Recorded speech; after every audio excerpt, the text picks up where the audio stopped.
મોરબીના જેતપરમાં જે અમરનાથ ઉપવાસ ચાલી રહ્યા હતા, આ અમરનાથ ઉપવાસમાં હકાબા ગઢવી દ્વારા ઉપવાસમાં બેઠેલા એક આંદોલનકારી નિલેશ એરવાડિયા પર 2 કરોડનો વહીવટ કરવાનો આરોપ લગાવવામાં આવ્યો। આ આરોપ બાદ ઉપવાસ છાવણીમાંથી તેમને કાઢી મૂકવામાં આવ્યા।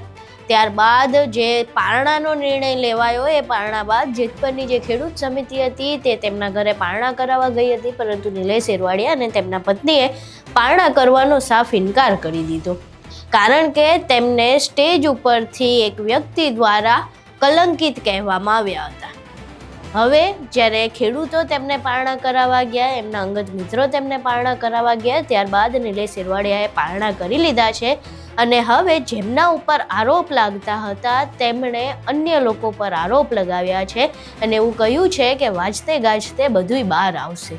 તો ક્યાંક ને ક્યાંક કોકને ડાયરેક્શન હશે, સમય થશે ત્યારે બધું વાગતું ગાગતું આવશે। હવે આખી ઘટના શું છે, શું વાજતે ગાજતે બહાર આવશે, તેના વિશે વિગતે ચર્ચા કરવી છે। નમસ્કાર, તમે જોઈ રહ્યા છો ચક્રવાત ન્યૂઝ, હું આપની સાથે હેમંત।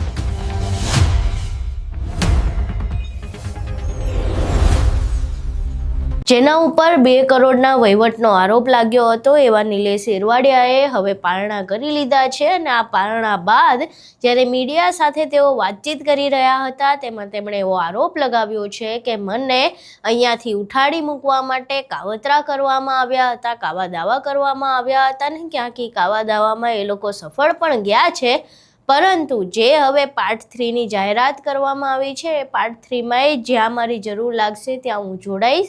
જો મને સમિતિનો ભાગ રાખે તો સમિતિના ભાગરૂપે, નહીંતર તો હું બહારથી પણ ખેડૂતોને એ જ પ્રકારે સમર્થન આપીશ। આ સિવાય તેમણે એવો આરોપ લગાવ્યો કે મને જાણી જોઈને બહાર કાઢવા માટે, આંદોલનમાંથી દૂર કરવા માટેના કાવતરા કરવામાં આવતા હતા અને એટલે જેવો જ હું આંદોલનમાંથી દૂર થયું એના થોડા જ સમયમાં પારણાની પણ જાહેરાત થઈ ગઈ। એ લોકોને એવું હતું કે નિલેશ એરવાડિયા અહીંયા આંદોલનમાં રહેશે તો આંદોલન ખતમ નહીં થઈ શકે, એટલે મને જાણી જોઈને કાવા દાવા કરીને બહાર કાઢવામાં આવ્યું છે અને જેણે બહાર કાઢ્યા છે તેના વાજતે ગાજતે બધાય નામ ખુલશે, આવો આરોપ નિલેશ એરવાડિયા દ્વારા લગાવવામાં આવ્યો છે। હવે પહેલા એ નિલેશ એરવાડિયાને સાંભળીએ કે તેઓ આરોપ કોના પર લગાવી રહ્યા છે અને શું કહી રહ્યા છે। મોરબી જિલ્લાના, આખા જિલ્લાના ખેડૂતો આવેલા છે, મારા બધા મિત્રો આવેલા છે, મારા સ્નેહીજનો આવેલા છે અને યુવાનો આવેલા છે, તમામ જ્ઞાતિ જાતિના મિત્રો અહીંયા આવેલા છે અને પારણા કરેલા છે, બધાની લાગણીને માન આપીને। કાલે કંઈક ખેડૂત સમિતિ તમને પારણા કરવાયા હતા, ત્યારે તમે પારણા ન કર્યા, શું કારણ હતું? કાલ રોજ સમિતિના, જેતપર ખેડૂત સમિતિના સભ્યો બધા આવ્યા હતા પારણા કરાવવા હોસ્પિટલ, પરંતુ મારી ક્યાંક ને ક્યાંક લાગણી દુભાણી હતી કે સ્ટેજ ઉપરથી એક મિત્રએ વિવાદાસ્પદ નિવેદન આપેલું હતું અને લાગણી દુભાય એવા શબ્દ પ્રયોગ કર્યો હતો, એટલે થોડું દિલમાં લાગી આવ્યું કે 1 મહિનાથી જે જગ્યાએ આપણે તપ કર્યું છે, મહેનત કરી છે, ખેડૂતો માટે લડત કરી છે અને ત્યાંથી કાંઈક દુઃખ થાય એવા શબ્દોનું વર્ણન થાય તો સ્વાભાવિકપણે દિલ ઉપર લાગી આવે। તો મને થોડું, હું લાગણીશીલ માણસ છું અને આશાવાદી છું, તો મને થોડું વધારે લાગી આવ્યું હતું, એટલે મેં પારણા કરવાની કાલે ના પાડી હતી। એટલે એ વાદ વિવાદ જે થયા ત્યારબાદ મને ત્યાં વાતાવરણ સમિતિ તરફથી કે થોડું અનકમ્ફર્ટેબલ લાગતું હતું, એટલે મેં સ્વૈચ્છિક જ એવો નિર્ણય લઈ લીધો હતો કે હું અહીંથી આ સ્ટેજ છોડી દઉં અને જેથી કરીને ખેડૂત છાવણી જે છે એને ક્યાંય છાંટા ના ઉડે એવા હેતુથી મેં છાવણી સ્વૈચ્છિક રીતે જ છોડેલી હતી। અને ત્યારબાદ હું હોસ્પિટલમાં ઇન્ડોર થયો હતો, ICUમાં, ત્યાંથી મને જનરલ રૂમમાં લેવામાં આવ્યો, એટલે અમરનાથ ઉપવાસ મારા રેગ્યુલર ચાલુ હતા। એ મારી સાથે ચર્ચા કરવા આવ્યા હતા કે નિલેશભાઈ આવું મીડિયાના માધ્યમથી મેસેજ મળ્યા છે તો તમારું શું કહેવાનું થાય છે, એટલે આર્ગ્યુમેન્ટ કરી હતી, એકબીજા ચર્ચા કરી હતી, પરંતુ હું પહેલેથી જ કન્વિન્સ હતો કે મારા હિસાબે, હું પહેલેથી મારું એ જીવન છે કે મારા હિસાબે સામેની વ્યક્તિને તકલીફ આપતો નથી।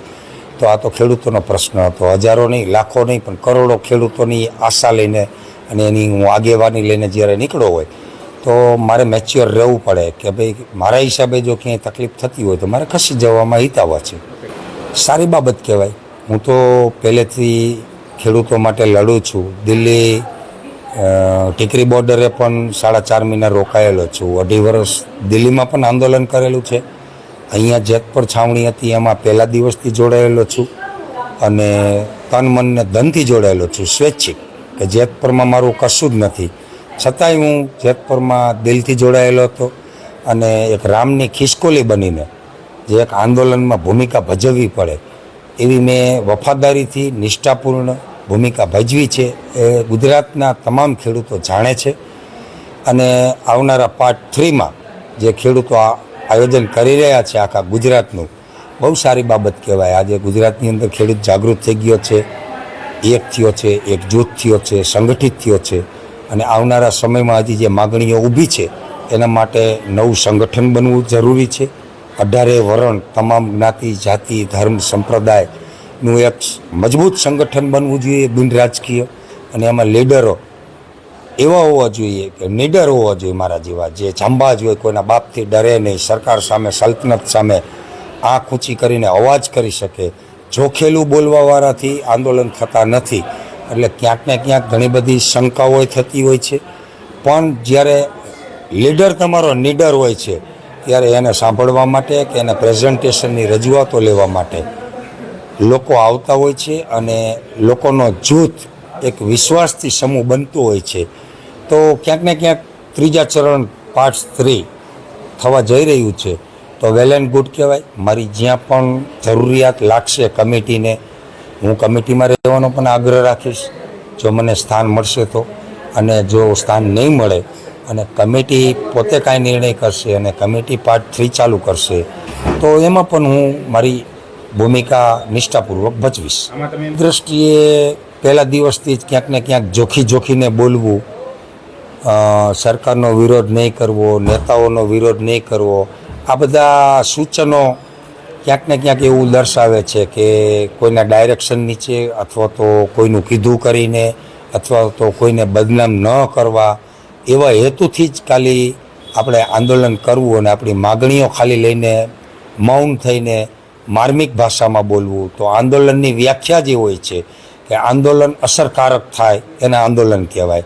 હું તો ચંદ્રશેખર આઝાદનો વીર ભગતસિંહનો દીવાનો છું એટલે મને એ બધું મીઠું રાજનીતિની ભાષા બોલતા ન આવડે.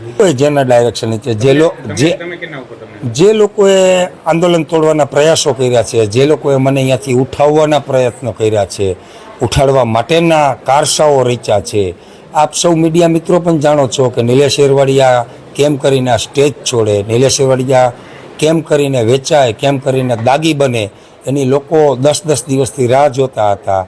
અને મને પણ ખબર હતી અને ગુજરાતના ખેડૂતોને પણ ખબર હતી કે નિલેશ એરવાડિયા સ્ટેજ ઉપરથી ઉતરી જશે એટલે 48 કલાક આ સ્ટેજની વેલિડિટી નથી. અને એ જ બન્યું છે કે મારા ઉતરવા પછી 48 કલાકમાં પારણા થયા છે. તો ક્યાંક ને ક્યાંક કોકના ડાયરેક્શન હશે ત્યારે બધું આવશે, સમય થશે ત્યારે બધું વાતતું ગાતું આવશે. અહીં તમે નિલેશ એરવાડિયાને સાંભળ્યા. હવે અત્યાર સુધી જેમના ઉપર આરોપ લાગી રહ્યા હતા તેમણે અન્ય લોકો પર આરોપ લગાવ્યા છે. નિલેશ એરવાડિયાએ કોઈ નામ નથી આપ્યું પરંતુ એવું કહ્યું છે કે ભવિષ્યમાં વાંચતે ગાજતે બધું બહાર આવશે. હવે આ વાંચતે ગાજતે શું બહાર આવશે, કોના નામ ખુલશે અને જે પ્રમાણેનો આખી વાતચીત હતી શું એમાં કોઈ નવો વળાંક આવે છે કે કેમ તે જોવું રહ્યું. નિલેશ એરવાડિયાએ હાલ પારણા કરી લીધા છે અને પાર્ટ 3નો જે નિર્ણય લેવામાં આવ્યો છે તેમાં પણ તેમણે પોતાની સહમતિ દર્શાવી છે. હવે આખો વિડીયો જોયો, નિલેશ એરવાડિયાએ જે વાતચીત કરી એ પણ તમે સાંભળી. હવે આ વિડીયો પરથી જે પ્રમાણે નિલેશ એરવાડિયા વાત કરી રહ્યા છે તેના વિશે તમારું શું માનવું છે, તમારા મંતવ્યો અમને કોમેન્ટ બોક્સમાં જરૂર જણાવજો. વિડીયો પસંદ આવ્યો હોય તો વિડીયોને લાઇક કરજો, શેર કરજો અને અમારી ચેનલને સબસ્ક્રાઇબ કરવાનું ભૂલશો નહીં. નમસ્કાર.